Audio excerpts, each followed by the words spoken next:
Paano ka makapagsimula ng sarili mong online store inside Cellnomics? So ngayon papakita ko sa'yo yung overview. Punta ka dito sa store, 'yan. Ngayon dito, meron lang 4 na step na kailangan mong pagdaanan para makapag-set up ka ng online store. So una, create ka ng product.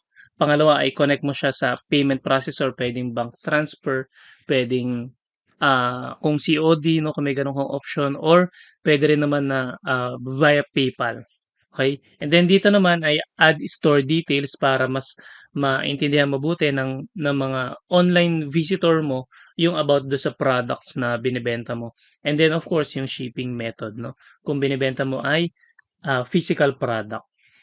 So dito 'no, pag-create mo ng product, i-run through lang natin 'no. Dito puwede kang maglagay ng mga product name, maglagay ka dito ng image ta's kung ano yung gusto mo ilagay na category 'no. Tapos dito din 'no, yung price niya and then puwede kang maglagay ng mga variation, thank you pages and ma-track mo yung kung ilan pa yung natitira na inventory 'no.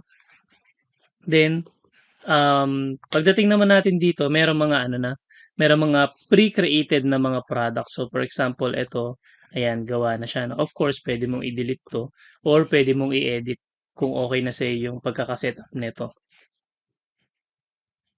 Then meron din naman tayo dito kung meron kang mga, pre-created na product mo naman, puwede kang mag-import. Okey, para hindi mo na siya ise-setup dito isa-isa, okey?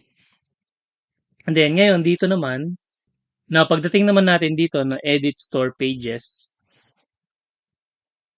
Ayan, so mapupunta ka dito sa builder. Okay, so ito yung pinaka-itsura ng online store mo, 'no? Ayan, so later on sa section na 'to ipapakita ko din sa'yo papaano makakapili ng magandang template para sa online store mo. So pero parang ganyan yung magiging, itsura niya. Nandito nakalagay yung mga products 'no, na puwede nilang piliin para maka-order sila sa'yo. Ngayon balik tayo dito sa store. Ayan, dito naman makikita mo yung orders 'no. Basically dito mo makikita kung meron ng bumili, meron ka ng for delivery. And then, pagdating naman natin dito sa products, ayan dito naka-setup lahat ng mga products na meron ka.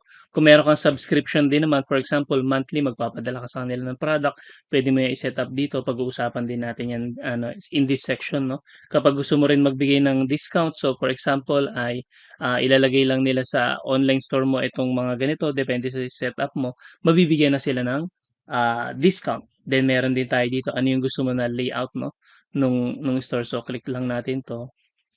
Ayan, so kunyari nag-ano na sila 'no, nag-checkout na sila, ano yung gusto mong makikita nila, 'no? So ganyan lang siya. Then, meron din tayo dito settings. So basically dito mo aayusin 'yan, yung store details mo, ayan, yung currency kung gusto mo Philippine peso siya, shipping, taxes kung gusto mo lagyan, payments and yung sa, checkout. So ngayon balik tayo dito sa dashboard 'no, ayan. Dito makikita mo din kung ilan na yung naging sales mo.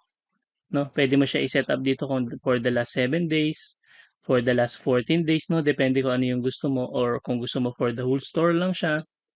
Then meron din dito makikita mo yung subscription mo sa revenue, ilan yung sales mo.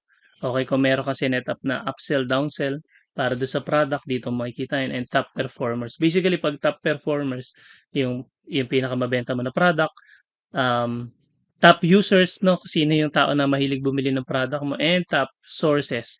Top sources ibig sabihin saan ba kadalasan ano, may bumibili ng product mo sa Facebook ba, sa YouTube or directly pumupunta sila dun sa online store mo.